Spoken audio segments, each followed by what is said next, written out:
just because some watery tart threw a sword at you.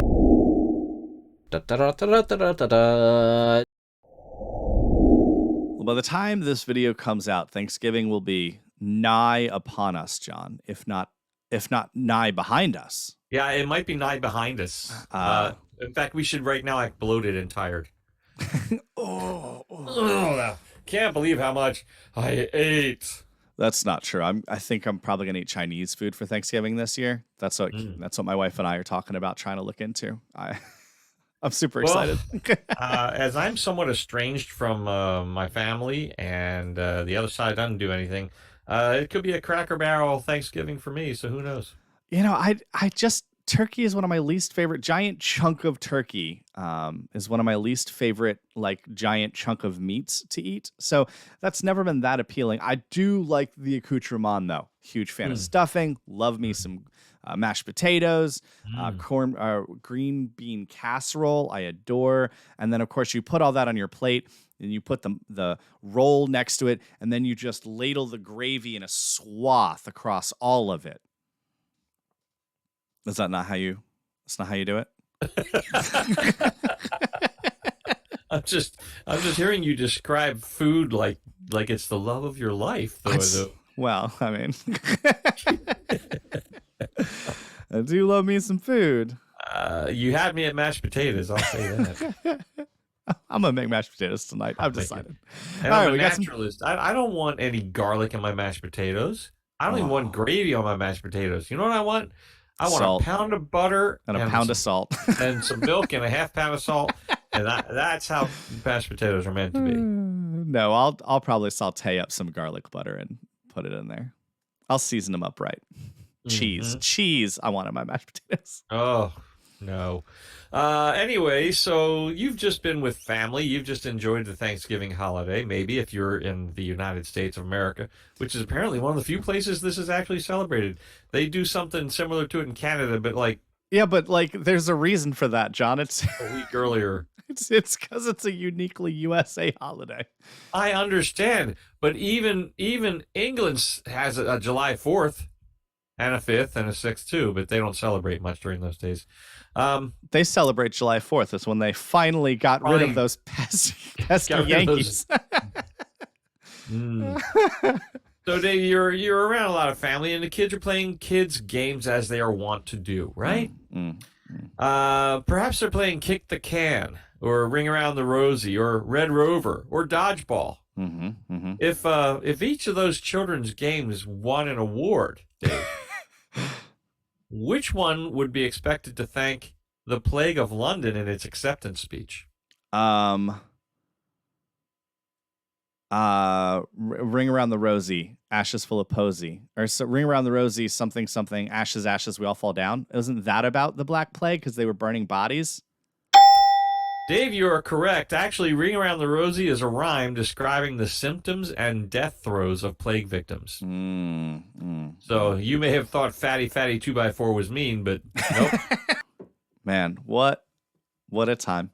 Yeah, it's interesting. So my wife, of course, is a traveling nurse, and so we know a lot of nurses. A lot of our friends are nurses, and during the pandemic, it was fascinating to hear some of our friends talk about their hospitals running out of body bags.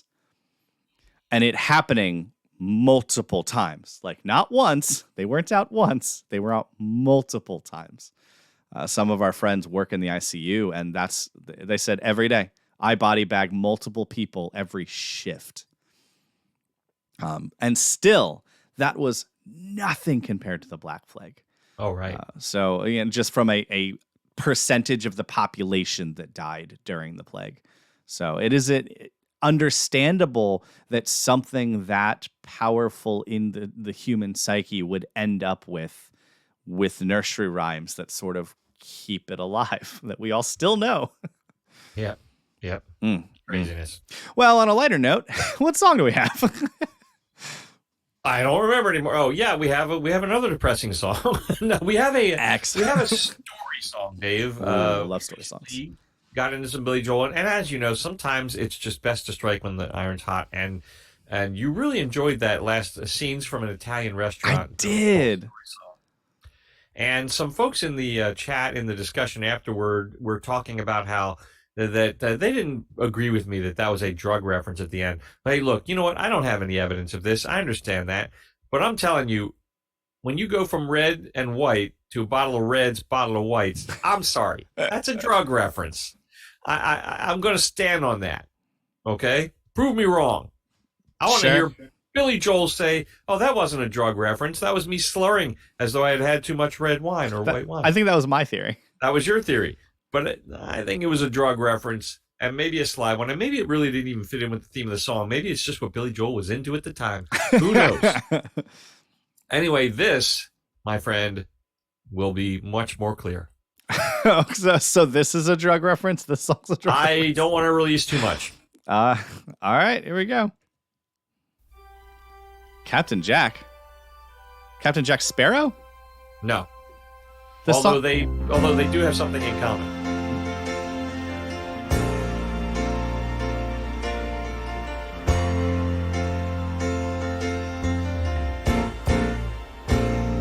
Billy Joel's a genius. Saturday night and you're still hanging around. You're tired of living in your one-horse town. You'd like to find a little hole in the ground for a while.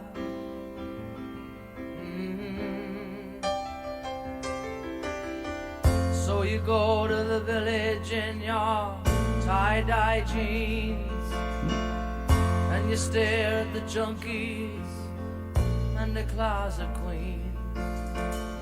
It's like some pornographic magazine, and you smile.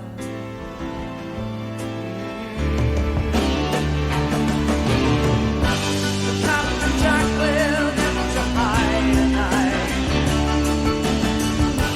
Take you to your special island. Captain Jack will get you by tonight. Just a little push and you'll be smiling.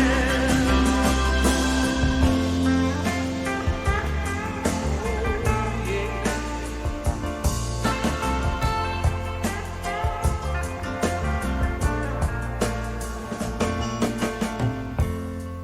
Your sister's gone out, she's on a date, and you just sit at home and masturbate. Your phone is gonna ring soon, but you just can't wait for that call. He sticks with the same rhyming scheme. So you stand on the corner in your new English clothes, and you look so polished from your hair down to your toes. Oh, but still your fingers gonna pick your nose after all.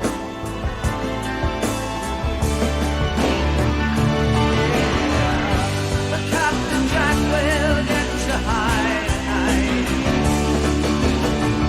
and take you to your special island.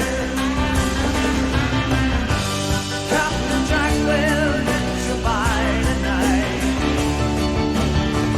Just a little push, you'll be smiling.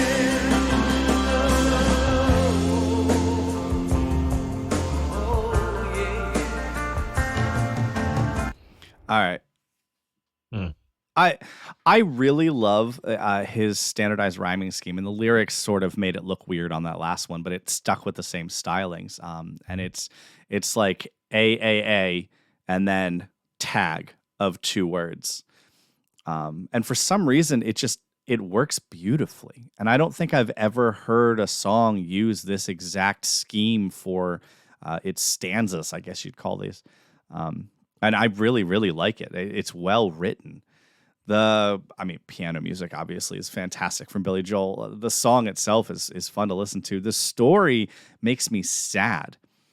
Like, whereas I think so far, of course, I don't know, we still like half the song left to go, but when you were talking about the end of the last one, the Italian restaurant, it almost seemed like he was having a really fun night. And maybe if your theory is true and it was a drug reference, then it was like part of his fun night being out on the town. Yeah. This paints drugs in a sad light.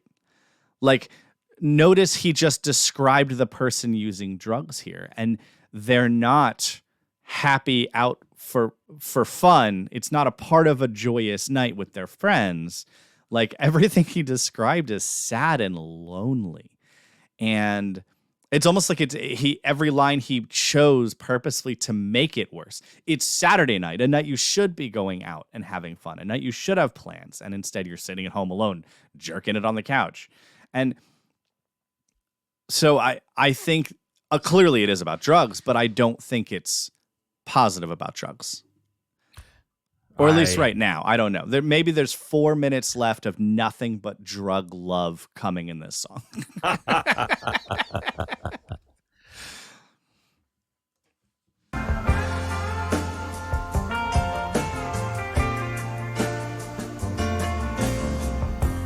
So you decide to take a holiday. You got your tape deck and your brand new Chevrolet. Oh, there ain't no place to go anyway. What for?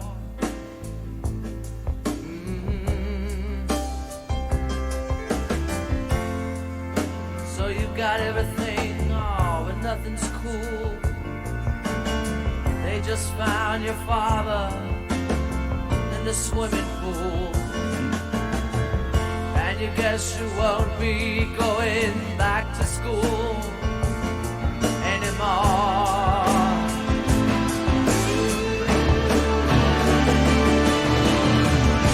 But Captain Jack can get you high tonight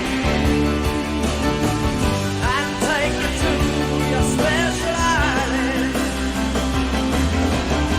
Oh, Captain Jack will get you by tonight. Just a little push and you'll be smiling. La, la. Oh, yeah.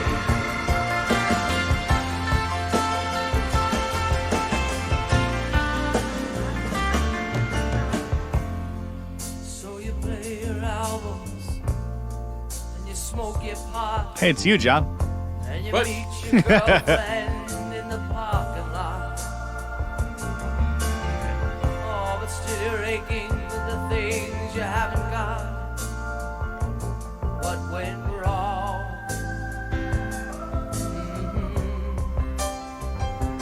Yeah, that B3 gently in the If back. you can't understand why your world is so dead,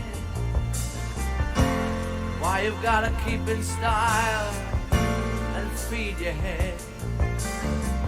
Well, you're 21 and still your mother makes your bed, and that's too long. Oh, yeah. But Captain Jack will get you high tonight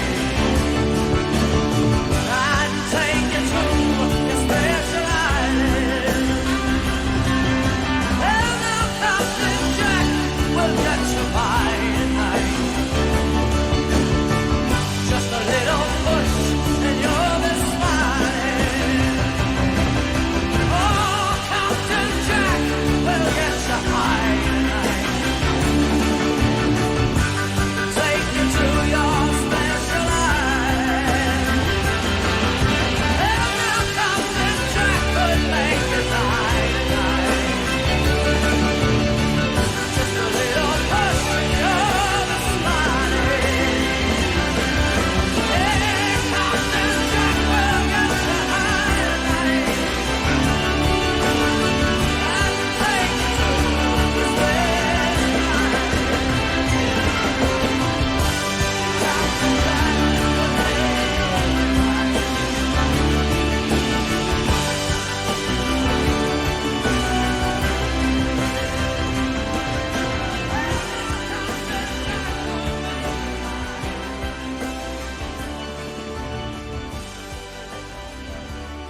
Oh, the slow fade. Overall, I generally stand by my thoughts, but I will have some definite additions to them given extra info. Okay. First of all, musically, that song is great. I mean, it was up there with just Piano Man, and that you just like you fall into it. Listening to that song is like falling back onto a soft bed. You just want to curl up and enjoy it. And I think that's How about that? It's on the same album as Piano Man. Okay, well, then that makes a lot of sense. I love piano in music, so yeah, that was really fun musically. Lyrically, like I said, he does stick with it. He sticks with his like rhyming scheme of a little punchy stands at the end to sort of like drive his point home, which is a scheme that I'm not sure I've ever seen, and I really do enjoy that a lot. The storyline of the song, I think that he spends the second half of the song standing by what he said, in that like you're kind of a pathetic person and you don't, it makes it even worse. Like he has a brand new Corvette. He's got a brand new tape deck. I references to you have all the flashy new things. I would assume that'd be like having the best, newest iPhone now or whatever. And so he hears someone who's being handed everything, and yet they're still sad and depressed. However, he also recently found his dad dead in the pool. His dad killed himself and or died in his backyard pool. So like that is a pretty depressing thing to go through as well. Yeah. So there is that. On the flip side, that was an unexpected twist to throw in there. Well, I think what he's describing there, and I've always perceived it, is that this is a story of the excess of an upper middle class, Caucasian family, if you will. He's a rich white kid. I agree. Rich white kids in the suburbs. This is a story repeated over and over and over again in real life. Yeah, I could absolutely see it. And even when we have the direct reference to him smoking pot and listening to his records, it actually makes me think that Captain Jack is not his weed dealer. Captain Jack sells something else. I don't know what. Cocaine, heroin, crack, whatever. Heroin. The reference to push, just a little push, you're pushing the needle. Oh, okay. That makes a lot of sense. Yeah. So Captain Jack is selling something way more than just a kid wanting to get a little stoned and listen to his music here. But I do think that this is not a pro-drug song. I think this is a very anti-drug song. And it's a very much like, the whole time I wanted to say the song's message was stop whining, get off your lazy butt and go do something, and then you probably won't be as depressed. But instead you sit at home all day doing nothing, and that literally leads to depression. So then we have the reference to his dad killed himself, and now now you do have the right to be a little sad, but and/or died. Doesn't say his dad killed himself. And I think if you follow up the chain of an angsty filled teenager in rich suburban New York or whatever, your parents kind of taught you the excesses by drinking too much. I want to know if his dad was found dead in the pool. It just said his dad was found in the pool. Does that mean just his dad's ignoring him? His dad's just out, his friends are back on the pool? I think it implies his dad's dead, and that's why he's not going back to school, because the family income just got taken away. And then the school is referencing is college, is maybe a Villanova or an upper end college. Mm-hmm. Yeah, that could absolutely be. And so now he's just spiraling into depression, and even though he's surrounded by all of this stuff, he could have anything he wants. At the end of the day, he's still sad and depressed, and he's going to sit at home alone and do nothing about it. I think it's tough because to me, that line turned this song from you're just being lazy to, okay, you're also now having to go through a grief process of your own. And I'm not here to judge your grief process until you start doing heroin. Then I will judge your grief process. But like outside of that, I think that line was almost a misstep by Billy Joel. If his goal was to make a very anti-rich white kids doing hard drugs song, then that line was a real misstep, because it immediately was like, well, okay, but also you're dealing with the recent death of your dad All right, as a very young man. Let's think of it a different way. Let's say you, as the rich white kid with access to money and drugs, your girlfriend broke up with you. Boo hoo hoo. I think I'll do some heroin. If that's the way you deal with, I have to take out the trash again. I'm gonna do heroin. Clearly this is a song Green Day never heard. Okay, so if you're using heroin to get you through the perils of being a filthy rich white teenager in the suburbs, when a real tragedy hits you, what have you got to deal with it? That's where I'm seeing the death of his father come in. Okay. You know what? That actually makes a lot of sense. I do like that. You're right. You have nowhere to go from here because you already deal with small things so poorly. And I think that is your parents' fault for not teaching you appropriately. That is very much the onus there is on your parents. But what's the kid's response? They found dad dead in the swimming pool. I guess I won't be going back to school. But I can go get high. Well, he was going to go to school, but then he got high. Yeah, and then he got high. Well, there's a very different song. Also, in my opinion, an anti-drug song. Probably, but not so much. It's a tongue-in-cheek one. Okay, so here's what Billy Joel says. What's so horrible about an affluent young white teenager's life that he's got to shoot heroin? It's really agreed. Yeah, it's really a song about what I consider to be a pathetic loser kind of lifestyle. I've been accused of, this song promotes drug use and masturbation. No. Really? Listen to the song. This guy is a loser. Yeah, in fact, when he went to perform this song, by the way, being a Philadelphia born and bred kind of a person myself, in 1972, before this album came out, Billy Joel performed a 1 hour long live on the radio concert to a select group of fans of WMMR radio. Oh. Who got to sit in to Sigma Sound Studios and watch Billy Joel perform for an hour, right? And he did this song in 72, the year before it came out in 73. Oh, that's cool. Yeah. So, props to MMR at the time when they were still actually playing music that people wanted to hear instead of forcing people to listen to music they wanted them to hear. Anyway, yeah, the program director just latched on to Billy Joel from his first album, which wasn't extremely popular, but he saw real talent in the guy, and then brought him on. And then, of course, the next album was the Piano Man album, and the rest is history. But so I got to hear this actually very early. I heard it live on the radio in 1972. Oh, wow. Yeah, neat. I don't know how you'd get a pro-drug song out of this if you actually just listen to it. Yeah, to get there, the story, like the FCC, I don't know, they must have ran all of his lyrics through the FCC because it was a live broadcast. There's no tape delaying, nothing, And they almost didn't let him play this song because he said the word masturbate. Oh, no.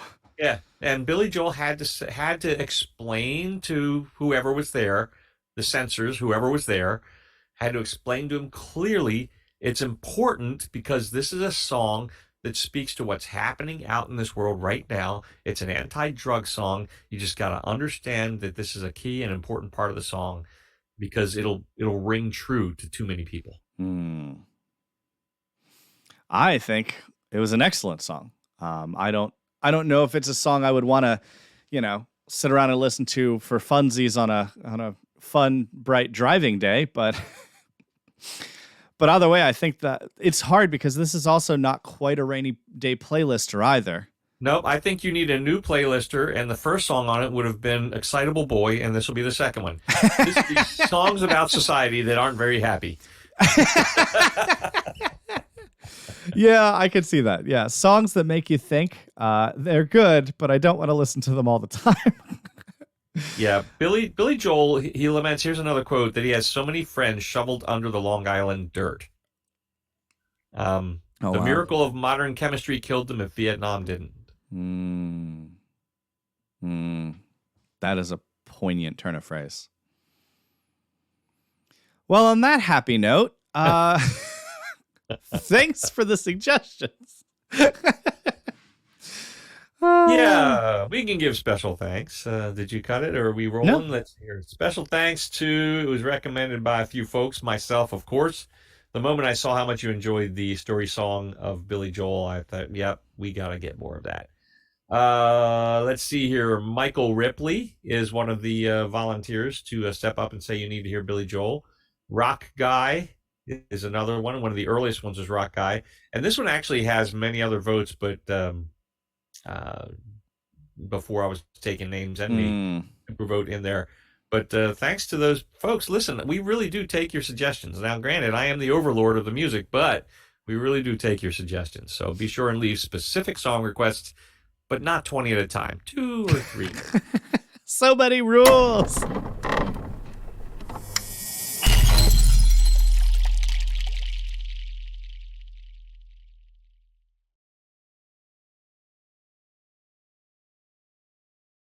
That's the end?